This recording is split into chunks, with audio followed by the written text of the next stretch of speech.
Parlons d'Europe. Bonsoir et bienvenue pour ce nouveau numéro de Parlons d'Europe sur Radio Sensation et en partenariat avec TV78 et de la Maison de l'Europe des Yvelines. Un numéro spécial alors que se déroule en ce moment-là COP26, conférence des Nations Unies sur le climat à Glasgow en Écosse. C'est l'occasion pour nous de vous parler du projet et domaine Verhuil d'Arcan, de jumelage et de la Maison de l'Europe des Yvelines. Mais d'abord, la crise sanitaire a-t-elle changé votre vision de l'avenir ? C'est la question que nous sommes allés vous poser. La crise sanitaire a-t-elle changé votre vision de l'avenir ? C'est vaste comme question. Cette crise a rendu les choses un peu plus précaires au niveau de l'emploi. Par exemple, moi je suis en recherche d'emploi et c'est directement à cause de la crise. Et on essaye de faire la part, mais c'est pas toujours facile. Ça nous a montré que la mondialisation n'est pas la panacée. L'avenir inquiète, je suis très inquiète pour l'avenir. Et que nous ne sommes pas préparés à des épreuves comme ça. Au niveau sanitaire, on n'est pas au niveau. Très bien, on va continuer. On va se pencher sur l'engagement des jeunes en faveur de l'environnement avec cette chronique de Mathieu. Écoutez. Les jeunes générations sont en première ligne face au dérèglement climatique. Pour préserver leur avenir et imaginer un monde meilleur pour demain, la jeunesse s'engage. D'après l'ADEME, les problèmes environnementaux sont ce qui inquiète le plus les jeunes en 2020. 12% des 18-24 ans seraient engagés dans cette cause contre 6 en 2016. C'est le double. Cependant, les jeunes sont encore peu impliqués lorsqu'il s'agit de passer à l'action. Par manque de sensibilisation, de motivation et peut-être même de soutien. Alors, si on te disait que c'est une manière de t'affirmer, qu'il y a de l'évolution, que les entreprises s'y mettent, et surtout que tu n'es pas le seul à te préoccuper de ce sujet, peut-être que tu aurais envie de t'engager avec nous. Tiens, pour te motiver, sache que la dernière marche pour le climat a réuni près de 50 000 personnes à Paris, dont 110 000 dans toute la France. Que la dernière pétition, l'affaire du siècle, a réuni près de 2 millions de signatures. Avec l'initiative On est prêt, les influenceurs se sont même engagés à nos côtés. La jeunesse s'engage pour son futur. Alors n'aie pas peur de passer à l'action toi aussi. La jeunesse s'engage pour son futur. N'aie pas peur de passer à l'action toi aussi. C'est un bel appel que nous lance Mathieu. Régina Lecointe, bonjour, merci de nous avoir rejoints. Vous êtes la secrétaire générale de la Maison de l'Europe des Yvelines et la présidente de l'Association des Amis du Jumelage Saint-Germain-en-Laye et Aschaffenburg. C'est ça, et bonjour Sarah. Qu'est-ce qui vous a séduit dans l'appel à projet de l'OFAGE, Office franco-allemand pour la jeunesse, qui a fait vous avez voulu participer à Jeunes et plein d'Europe ? C'est ce qui m'a séduit, c'est surtout mon côté présidente du jumelage, parce que nous, on essaye d'engager quand même le dialogue franco-allemand avec les jeunes.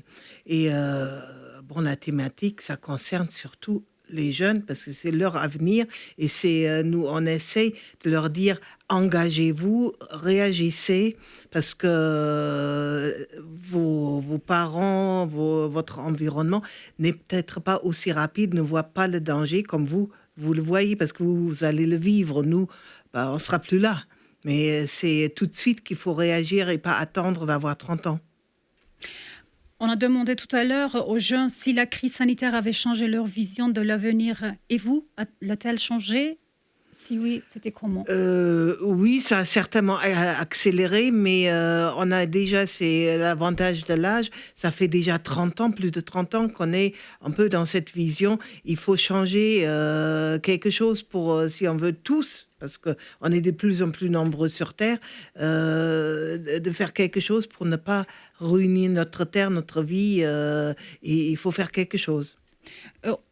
Qu'est-ce que ça veut dire on veut tous ?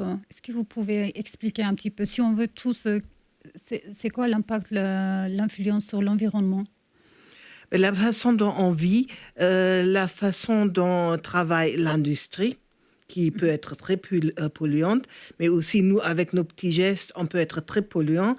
Je reviens de Berlin. Quand on est allé à Berlin, il y avait 3 rangs de gros camions sur la route de Paris jusqu'à Berlin. Ça, pour moi, ce sont des grands pollueurs. Il faudrait sortir tout ça de l'autoroute et mettre sur les rails, par exemple. Et l'Allemagne qui se dit très écologique, mais le charbon avec lequel elle traite toujours, elle a vraiment du mal à s'en partir.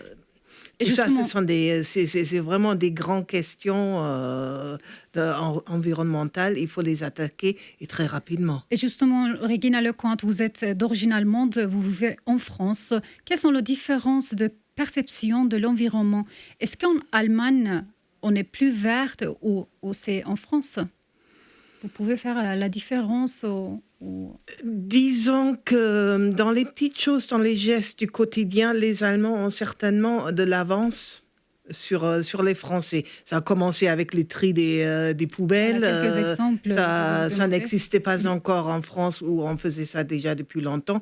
Et d'autres, les mouvements verts, c'était plus tôt qu'en France. Par contre, on est des très grands pollueurs, comme je disais, sur le charbon. Par exemple. Donc, les Allemands, de temps en temps, il faudrait quand même être un peu plus modeste et ne pas dire on est premier de la classe. C'est pas vrai. Parce que les grands pollueurs à ces niveaux-là, c'est les Allemands. Mais j'ai aussi, côté français, l'énergie atomique. Pour moi, c'est pas vraiment écologique parce que il faut refroidir les grands... Et ça veut dire réchauffer l'eau. Utiliser l'eau, monter la température dans les rivières, tuer les poissons. Donc, il y a des choses à repenser. On a vraiment besoin, et très rapidement, de trouver des solutions vraiment durables. Toutes vos explications nous conduisent vers le mode d'industrie, le monde d'industrie. À quel point il faut changer les quotidiens, à quel point il faut changer, évidemment, au niveau de l'industrie. Vous aviez parlé tout à l'heure de énergie atomique, vous avez parlé de l'énergie charbon, etc. Il faut trouver des moyens pour produire l'énergie différemment. On a des éoliens, ça aussi c'est quand même disputé, pas tout le monde aime. On a l'énergie solaire. Après, il faut savoir, parce que si par exemple on veut avoir des voitures que électriques, ma foi, ça veut dire il faut au moins doubler l'électricité pour avoir pour l'usage au quotidien et pour l'usage des voitures. Et quand il y a des grands froids, comment on fait, comment on gère? Donc tout ça, on a des idées, mais après il faut savoir comment ça s'applique, quels sont les atouts, quels sont les dangers, etc. On revient sur le projet, Regina Lecomte. Quels seront les temps forts du projet Edeman Verville d'Erkan? C'est surtout de faire réfléchir les jeunes, parce que la pandémie, ça a frappé beaucoup de monde et ça a surtout frappé les jeunes qui se sont retrouvés, du coup, ils avaient toutes les libertés que nous, à nos âges, on n'avait même pas. Mais du coup, ils se sont fait renfermer dans leur maison, ils ne pouvaient plus se parler et donc les réflexions devenaient différentes. Et la grande question était comment on va continuer après cette pandémie. On peut pas recommencer comme avant. Il faut que des choses changent. Et c'est ça, nous, c'était surtout l'idée de dire on va réfléchir ensemble, on va vous inciter non seulement à réfléchir et à avoir des idées, de discuter avec des élus et aussi avec vos camarades. Il existe maintenant des éco-délégués dans les lycées. Donc, vous faites un peu des effets boule de neige. On a participé à ce projet. Donc, maintenant, on va vous informer, on va réfléchir ensemble. Et il faut qu'il soit des multiplicateurs de ce message. Il faut qu'on bouge maintenant. Et comment on bouge? Qu'est-ce qu'il faut faire pour que ça soit vraiment bien et durable? C'est ça surtout. Merci Regina d'avoir été avec nous. Merci beaucoup. Rien. Laure, Guillaume et Mathieu, à votre échelle et avec vos moyens, à travers ce projet, on va voir que vous avez aussi un rôle de lanceur d'alerte. Vous êtes là aussi pour nous sensibiliser au quotidien. On va ainsi s'intéresser à notre consommation de viande. En 2017, ce sont 323 millions de tonnes de viande qui ont été produites dans le monde. Une production massive et excessive qui n'est pas sans conséquences sur notre environnement. Quel est donc l'impact environnemental de la production et consommation de viande ? D'abord, cette activité qui englobe la production, la transformation des aliments pour les bêtes, le stockage et le traitement des fumiers ainsi que le transport émet environ 7 milliards de tonnes de CO2 par an, soit plus que les États-Unis et la France réunis. D'autre part, cette production, notamment concernant le porc et le poulet, pose de gros problèmes environnementaux en termes de pollution des eaux. En effet, le régime très riche en nutriments des animaux entraîne un taux d'azote supérieur à la normale dans les eaux rejetées et peut même provoquer des problèmes de santé publique. Il est intéressant de noter que si la production de viande combinée à celle des produits laitiers émet la moitié des gaz à effet de serre liés à l'alimentation, elle ne représente pourtant que 20% des calories ingérées au niveau mondial. En termes de ressources, dues aux élevages intensifs, la production de viande est très friande en eau et en céréales, ce qui pose des problèmes en matière de gestion et durabilité des ressources. Concernant les céréales, la part produite et récoltée qui sert uniquement à nourrir le bétail représente 800 millions de tonnes, soit assez pour nourrir 3,5 milliards d'êtres humains. Enfin, l'élevage grignote aussi la forêt amazonienne, dans la mesure où le manque de terres agricoles pousse à la déforestation. Toutes les terres prétendument récupérées servent alors au pâturage ou à la production de soja pour nourrir par la suite le bétail. Et le problème, c'est que moins de forêts il y a, moins d'émissions de dioxyde de carbone sont absorbées. Face à une production mondiale qui ne cesse d'augmenter, il est essentiel de se demander quelles solutions nous pouvons apporter. Tout d'abord, une étude parue en 2013 montre que l'empreinte eau des Européens liée à l'alimentation pourrait baisser du tiers en diminuant la part de viande dans les repas. En ce sens, nous pouvons essayer de trouver des substituts de protéines comme les légumineuses, telles que les lentilles par exemple, c'est-à-dire devenir flexitarien. En 2 mots, continuer à manger de la viande tout en réduisant notre impact. Nous pouvons également essayer de consommer plus responsable, par exemple en achetant de la viande élevée en plein air et locale, pour réduire de fait les gaz à effet de serre dus au transport de viande.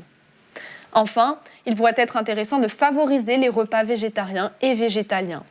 Dans les administrations, par exemple, ou dans les écoles, on pourrait mettre en place 2 repas végétariens par semaine. Tant de solutions sont envisageables, il n'y a plus qu'à passer à l'action. En bref, plutôt qu'un steak, nous croyons que les personnes préfèrent hériter d'une planète habitable.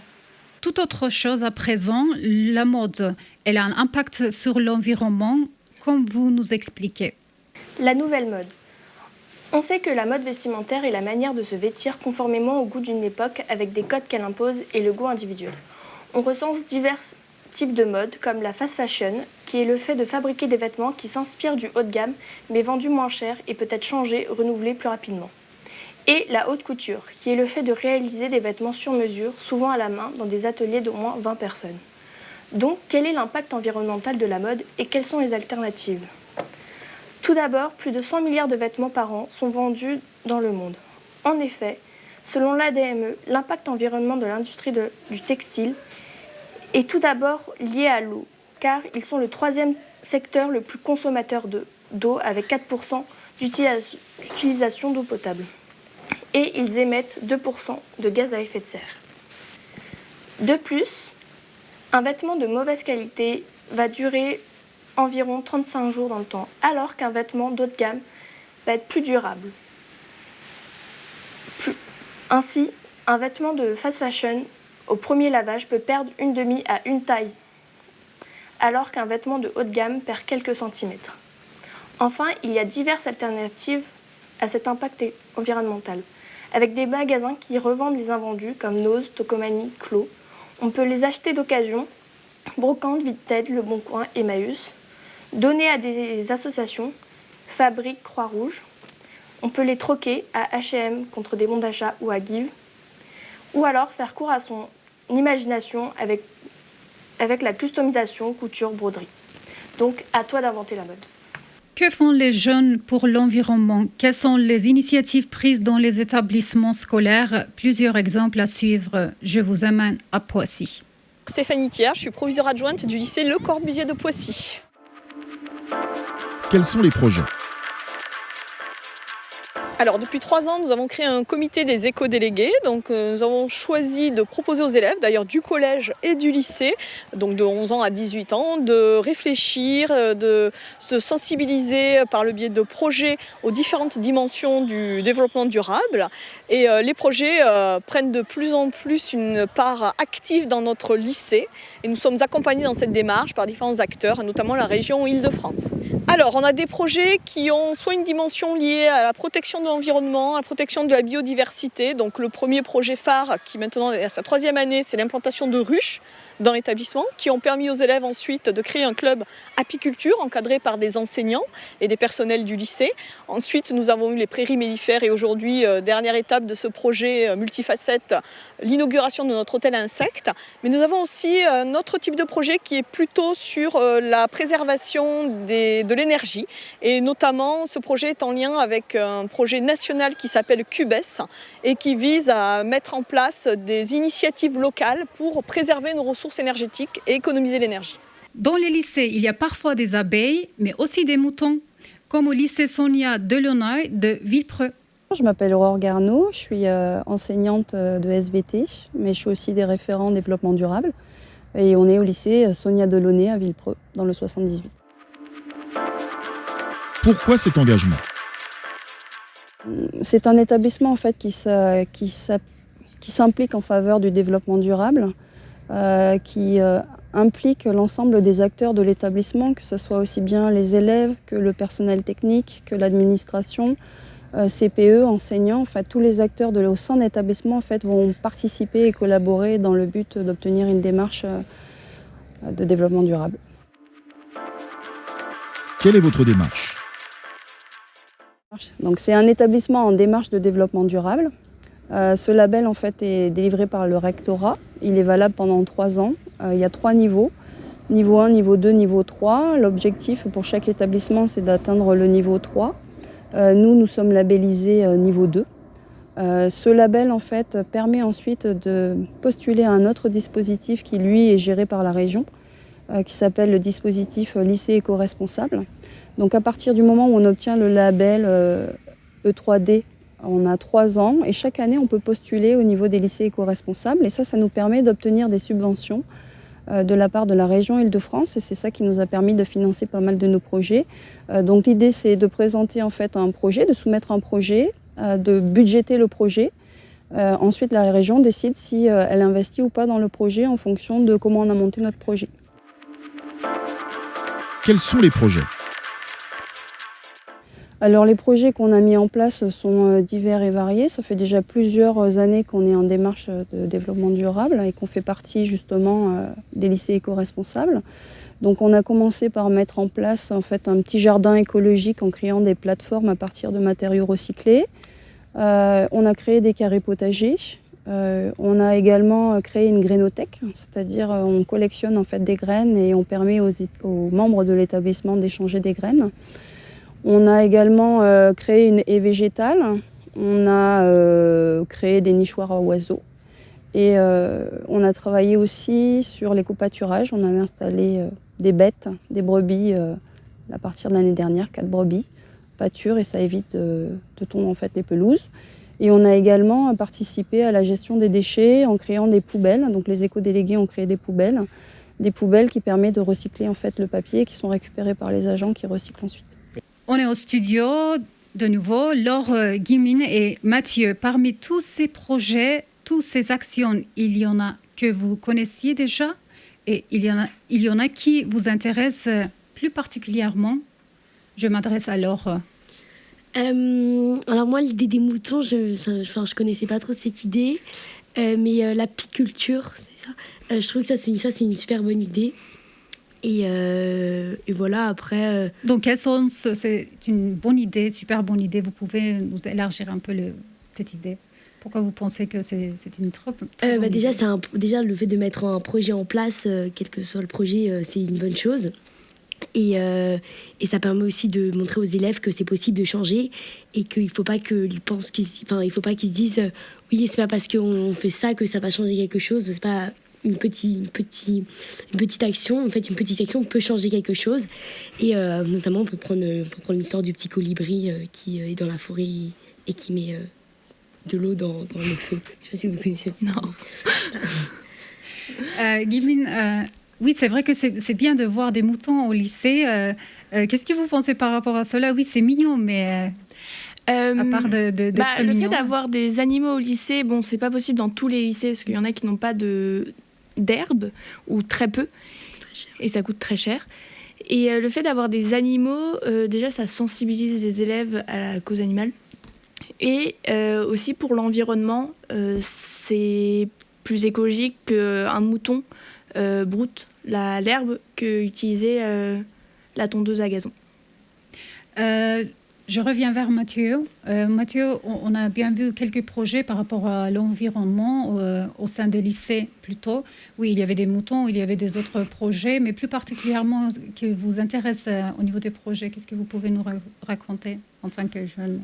Et déjà, je trouve que parmi les 4 projets qu'on vient de voir, chaque projet, on voit déjà les jeunes qui s'engagent dans chacun de ces projets. Donc déjà, bravo à eux d'avoir mis ces initiatives en place dans leur lycée. Maintenant, moi, s'il y a un projet que je retiendrai plus particulièrement, ça serait le jardin numérique du lycée international, parce que on montre et on cherche une nouvelle façon de cultiver. Donc là, on avait des prototypes mis en place, par exemple sur cultiver, où il y avait aussi l'arrosage, donc mieux arroser. Quand on voit que dans les champs, par exemple, on va user des litres d'eau, alors qu'il n'y en a peut-être pas forcément besoin. Justement, je pense que la technologie qui est quand même... on est dans l'ère du numérique, hein, et si on peut mettre à contribution toute cette technologie dans la protection de l'environnement, joindre l'utile à l'agréable. Merci Mathieu. Pour terminer, direction le lycée international de Saint-Germain-en-Laye qui a travaillé sur un projet de jardin numérique.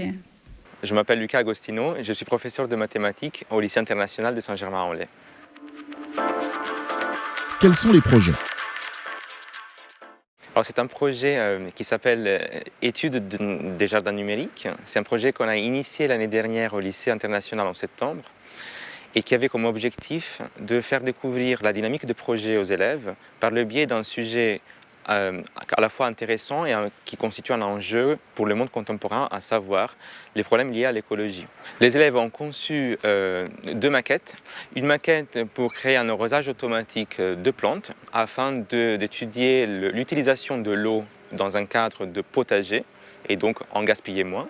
Et d'autre part, ils ont fait une maquette pour étudier les caractéristiques biologiques des plantes et tout particulièrement étudier la taille des plantes en fonction du temps et pouvoir aussi mener des études scientifiques sur les caractéristiques de croissance des plantes. Pourquoi ce projet ? Alors, nous avons eu un point de départ extérieur. Nous avons participé au Green Hackathon de la région Île-de-France, qui avait comme thématique, qui avait l'objectif de financer des projets innovants dans des lycées et des collèges de la région, qui portaient sur des thématiques liées à l'écologie. Donc à partir de là, le champ était clair. Et comme je suis un enseignant de mathématiques, on a essayé de conjuguer un aspect si vous voulez, scientifique, mais aussi technologique avec de l'informatique, un projet plus lié à la botanique et aux sciences de la vie et de la Terre. Les élèves sont-ils sensibles au développement durable ? On voit bien que cette thématique du développement durable s'installe dans les établissements, dans les classes, à plusieurs niveaux. Au lycée international, nous avons un club de développement durable qui est composé de professeurs et élèves qui travaillent sur les enjeux de cette problématique et prépare aussi la labellisation de l'établissement comme il se fait maintenant dans plusieurs établissements de notre département. On le voit aussi dans les choix de parcours après le bac pour les élèves à vocation scientifique tout particulièrement, mais pas que. Et aussi, on l'a vu l'année dernière dans les choix de questions de grand oral. Ce projet a donné l'occasion aux élèves de se poser des questions en lien avec les enjeux écologiques, mais avec une application concrète qu'ils ont pu voir, qu'ils ont pu penser et qu'ils ont pu construire. Merci encore à nos invités, Régina Lecointe de la Maison de l'Europe des Yvelines et la présidente de Jumelage Saint-Germain-en-Laye et Aschaffenburg, Laure Guimin et Mathieu. Merci beaucoup à vous trois. Et vous pouvez retrouver cette émission en podcast audio et en vidéo sur notre site et notre application Radio Sensation TV 78. Très bonne soirée et bon week-end. Parlons d'Europe.